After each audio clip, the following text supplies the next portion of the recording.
विशाल, राधे राधे। आज रात्रि को मैं अध्ययन कर रहा था तो मेरे को एक बहुत अच्छी कथा मिली। कथा क्या थी कि व्यक्ति को कभी भी अपने आप पर घमंड नहीं करना चाहिए।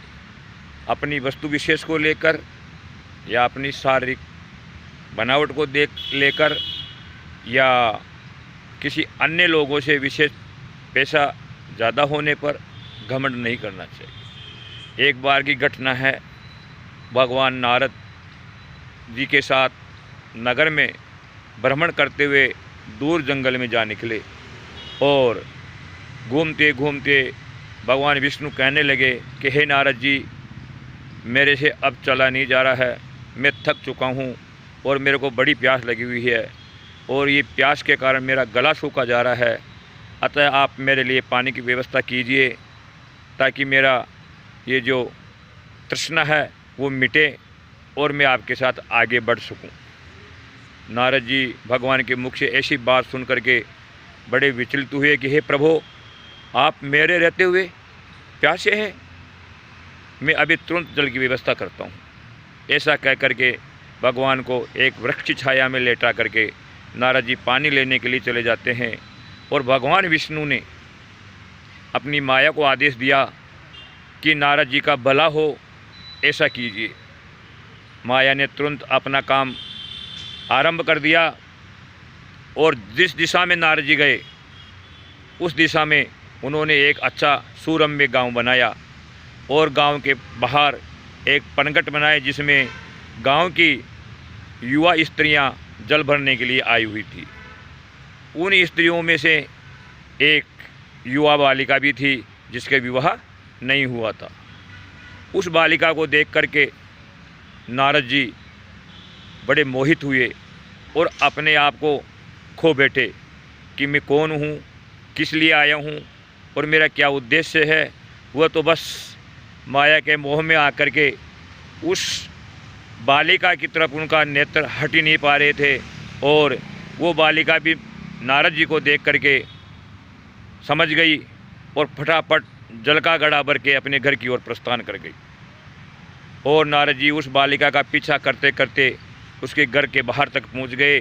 बालिका तो अंदर चली गई लेकिन नारद जी बाहर खड़े खड़े नारायण नारायण का अलख जगाने लगे और जब नारायण नारायण का अलख जगाए तो अंदर से उस बालिका के पिताजी बाहर आए और उन्होंने तुरंत ही नारद जी को पहचान लिया, उनकी आवभगत की, उनके चरण प्रक्षालन किए, अर्घ्य प्रदान किया और आदेश मांगा उनसे कि हे प्रभु, मैं आपकी मेरी श्रद्धा के अनुसार क्या सेवा कर सकता हूँ, आप आदेश दीजिए। नारद जी कहते हैं कि मैं आपकी जो अभी पानी भर के जो बालिका आई है उस बालिका से मैं मेरा विवाह करना चाहता हूँ, अतः आप अपनी बालिका को मेरे को कन्यादान के रूप में दीजिए। वो ब्राह्मण सोचे कि मेरी लड़की कितनी भाग्यशाली है कि स्वयं भगवान के परम भक्त नारद जी आज मेरी बालिका का हाथ मांग रहे हैं। उन्होंने उस रिश्ते को स्वीकार किया और 2-4 दिन वहीं रोका अपने पास और अच्छा मुहूर्त दे करके अपनी बालिका का हाथ नारद जी के हाथ में दे दिया, कन्यादान कर दिया। और उसी गांव में अपनी ज़मीन में से नारद जी को इतनी ज़मीन दे दी कि उनका जीवन निर्वाह आराम से हो सके और आराम से अपना जीवन व्यतीत कर सके। नारद जी भी उस बालिका के मोह जाल में इतने संलग्न हो गए कि वो अपने आप को तो भूल गए और उनके पास जो वीणा थी वो भी अब खूंटी पर टकी हुई ही नारद जी का इंतज़ार करने लगी। कभी कभार ही उसको देख पाते थे, अन्यथा 24 घंटे उनका मन अपनी धर्म पत्नी से नहीं हटता था। धीरे धीरे माया बढ़ती गई और संतानें पैदा हो गई। नारद जी के 2 संतानें बच्चे हुए, 2 लड़कियां हो गई और नारद जी अपना जीवन व्यतीत करने लगे, नाना प्रकार की खेती करने लगे और नाना प्रकार के जो सांसारिक जीवन में उसमें उलझ गए। भगवान की तरफ उनका ध्यान ही नहीं गया कि भगवान मेरा वहाँ इंतज़ार कर रहे होंगे। और समय पाकर एक रोज़ भयंकर बारिश होती है और उस बारिश के अंदर सारा गांव धीरे धीरे धीरे जलमग्न होता हुआ बहता हुआ नदी में बह जाता है। और नारद जी का जो मकान था, महाराज जी का जो घर था, वो भी उस नदी के अंदर बह गया। नारद जी ने अपने एक बच्चे को गोद में लिया और जो बचा हुआ सामान था उसकी गठरी बना करके कंधे पे लगाई और एक हाथ से अपनी धर्मपत्नी का हाथ पकड़ा और धर्मपत्नी ने भी एक बच्चे को और एक बच्ची को अपनी गोद में लेकर के एक बच्ची का हाथ पकड़ के पैदल पैदल चलते हुए अपने आप को बचाने का प्रयास कर रहे थे। चलते चलते रास्ते में नारद जी को पानी में न जाने किस वस्तु से ठुकराए और वो जो उनकी पोटली थी वो पानी में बह कर चली गई। बड़ा पश्चाताप हुआ और नारद जी ने सोचा कोई बात नहीं है, आगे और परिश्रम करेंगे और जो खोया हुआ सामान पुनः प्राप्त करेंगे। कुछ दूर चले, धीरे धीरे उनके बच्चे भी उस पानी में बह बह करके उनसे अलग हो गए, विलाप करने लगे, लेकिन उनमें से एक भी बच्चा उनको नहीं मिला। और कुछ ही दूर दोनों साथ साथ जा रहे थे, पति और पत्नी, और देखते ही देखते दोनों का पैर एक गड्ढे में गया और दोनों ही उस गड्ढे के अंदर समाहित हो गए। नारद जी तो कैसे भी करके बाहर आ गए, लेकिन उनकी पत्नी उनको नहीं मिली। बहुत विलाप किया, बहुत इधर उधर ढूंढा, लेकिन पत्नी पुनः प्राप्त नहीं हुई।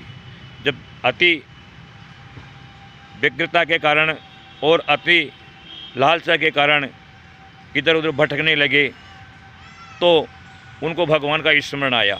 और यूँ ही भगवान का स्मरण हुआ तो उनके मन मस्तिष्क में एक प्रकाश फैल गया और उन्होंने सोचा कि मैं कहाँ था और कहाँ मैं आ गया, मैंने ये क्या कर डाला। मेरे प्रभु भगवान श्री विष्णु तो मेरी प्रतीक्षा कर रहे होंगे, उन्होंने मेरे को जल लेने के लिए भेजा है और मैंने कितना समय गंवा दिया, लाखों मेरे यहाँ पे कितने वर्ष बीत गए मेरे को यहाँ पे आए हुए हैं, मेरे प्रभु की क्या हालत होगा, क्या वो अभी भी वही मेरा इंतज़ार कर रहे हैं। ऐसा सोचे और देखते ही भगवान की माया छट गई। वो जो गांव था वो गायब हो गया और जो नाना प्रकार की जो कुएँ बावड़िया अगर बने हुए थे वो सब दूर हो गए और नारद जी एक जंगल में अपने आप को पाते हैं और बड़े क्षोभ के साथ, दुख के साथ, शर्माते हुए उस स्थान पर जाते हैं जहाँ भगवान को छोड़ करके आए। वहाँ जा कर के देखते हैं तो भगवान एक वृक्ष के नीचे अभी भी शयन कर रहे हैं और नारद जी को देखकर कहते हैं कि हे नारद, आप कहाँ चले गए थे, कितना टाइम लगा दिया आपने, मैं बहुत प्यासा हूँ, कि आप जल लेके आए हो। नारद जी ने कुछ बोले बिना ही भगवान के चरण पकड़ लिए और त्राही माम त्राही माम त्राही माम करने लगे कि हे प्रभु, आपकी माया को कौन जीत सकता है। कहने का तात्पर्य यह है कि जब मनुष्य जन्म लेने से पूर्व